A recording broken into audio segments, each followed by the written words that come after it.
सुकन्या और अदिति दोनों सौतेली बहनें थी। सुकन्या की माँ आशा का उसके बचपन में ही देहांत हो गया था। उसके पिता मनोहर ने दूसरी शादी की और सुकन्या की सौतेली माँ सरिता के घर में आ गई। सरिता ने आते ही पूरे घर को अपने कब्जे में कर लिया। वो हमेशा सुकन्या से पहले अपनी सगी बेटी अदिति पर ध्यान देती थी। मम्मी ये देखो मेरा नया सूट, शाम के फंक्शन में ये कैसा लगेगा? ये तो बहुत सुंदर लग रहा है, रानी लगेगी बिल्कुल मेरी बेटी। मम्मी वो सुकन्या को क्या दोगी पहनने के लिए? वो भी तो हमारे साथ शादी में जा रही है, पहन लेगी कुछ भी जो उसका मन होगा। मेरे पास इतने पैसे नहीं है कि मैं उसके लिए भी नया सूट खरीदूं। वैसे भी तुम्हारे पापा का अब इतना काम नहीं बचा। मेरे लिए तुम्हें नया सूट लेकर देना जरूरी था। बहुत लोग आएंगे वहाँ, क्या पता कोई तुम्हें अमीर घर का लड़का पसंद कर ले।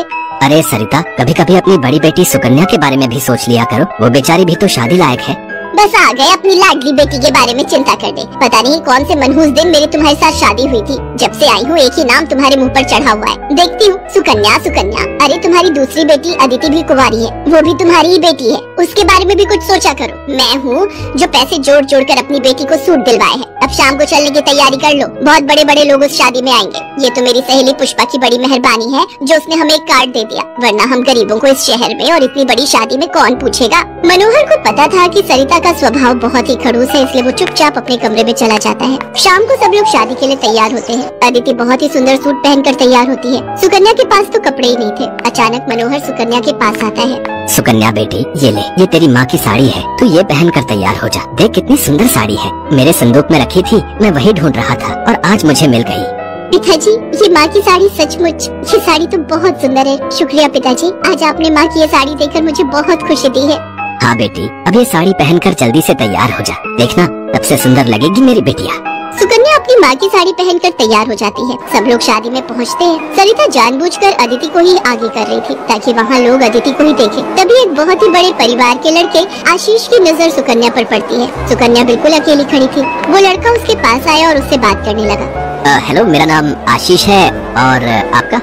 जी मेरा नाम सुकन्या है। अच्छा नाम है आपका। वैसे आप यहाँ अकेली क्यों खड़ी हैं? चलिए ना, वहाँ डांस फ्लोर पर सब लोग डांस कर रहे हैं। आशीष को सुकन्या से बात करता देख सरिता आशीष के पास आती है। सुकन्या बेटा, तुम्हारे पापा तुम्हें बुला रहे हैं, इनके साथ अदिति डांस कर लेगी। अब हाँ, क्यों नहीं, प्लीज। मनोहर ने तो सुकन्या को बुलाया ही नहीं था। ये सब तो सरिता की चाल थी। थोड़ी देर बाद सुकन्या फिर से खड़ी थी। अदिति आशीष के साथ डांस करने लगती है। आशीष अभी भी सुकन्या की तरफ ही देख रहा था। शायद उसे सुकन्या पसंद आने लगी थी। आशीष पूरी शादी में सुकन्या से बात करने की कोशिश करता रहा, पर बार बार सरिता अदिति को बीच में लाने लगी। पर आशीष के मन में तो कुछ और ही चल रहा था। एक दिन जब सुकन्या घर के काम कर रही थी तो अचानक मनोहर के साथ आशीष और उसके माता पिता आ जाते हैं। सरिता, जाकर जल्दी से चाय नाश्ते का इंतजाम करो। घनश्याम जी अपने बेटे आशीष का रिश्ता हमारी सुकन्या के लिए लेकर आए हैं। क्या? सुकन्या के लिए आशीष का रिश्ता? ये कैसे हो सकता है? मनोहर की बात सुनकर सरिता चौंक जाती है। सुकन्या तो घर की झाड़ पोछ में मैले कुचैले कपड़ों में मानो ऐसी लग रही थी जैसे कीचड़ में कमल। वहीं अदिति सोफे पर आराम से बैठी थी। सब कुछ आशीष और उसके माता पिता के सामने था। सुकन्या बेटिया, जाओ जल्दी से तैयार हो जाओ। अदिति, जाओ अपनी दीदी को तैयार कर दो। कोई जरूरत नहीं है तुम्हें उसे तैयार करने की। तुम उसकी नौकर नहीं हो जो उसे तैयार करो, अपने आप हो जाएगी तैयार। ये रिश्ता उसके लिए आया है, अदिति उसकी नौकरानी नहीं है। अंदर चल रही सरिता और मनोहर की बातें थोड़ी थोड़ी आशीष और उसके माता पिता के कानों में आ रही थी, इसलिए मनोहर बाहर आ जाता है। मनोहर जी, हमारे बेटे आशीष को आपकी सुकन्या उस दिन बहुत पसंद आई थी और वैसे भी हम आशीष के लिए लड़की ढूंढ ही रहे थे, इसलिए अचानक ही आपको मैंने फोन मिला दिया। मेरी सुकन्या तो बहुत किस्मत वाली है जो आप जैसे इतने बड़े घर का रिश्ता उसके लिए आया, वरना हम तो, मैं आपको क्या ही कहूँ। घनश्याम जी, आपने सचमुच मुझ पर बहुत बड़ा उपकार किया है। नहीं नहीं मनोहर जी, इंसान दिल से अमीर होता है। आपने अपनी बेटी सुकन्या को जो संस्कार दिए हैं वो किसी धन दौलत से कम नहीं। तभी सुकन्या चाय नाश्ता लेकर आ जाती है। सुकन्या का रिश्ता पक्का हो जाता है। भाई साहब, हमें आपकी सुकन्या बहुत पसंद है। हम तो जल्द से जल्द शादी करके सुकन्या को अपने घर की बहू बनाकर ले जाना चाहते हैं। बस आप शादी की तैयारियां कीजिए। आशीष के माता पिता के मुंह से ये बातें सुनकर मनोहर की खुशी का ठिकाना नहीं था। सुकन्या आज एक बहुत बड़े घर की बहू बनने जा रही थी। आशीष के माता पिता रिश्ता पक्का करके चले जाते हैं। कुछ दिनों बाद सुकन्या की शादी की तारीख निकल आती है। सरिता, मैं देख रहा हूँ जब से सुकन्या की शादी पक्की हुई है तुमने सुकन्या से बात तक करना छोड़ दिया है। ये ठीक नहीं।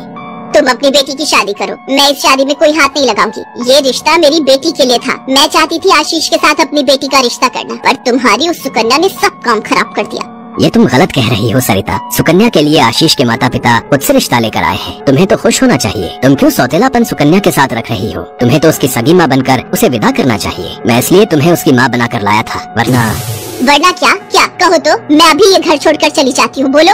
मनोहर की बात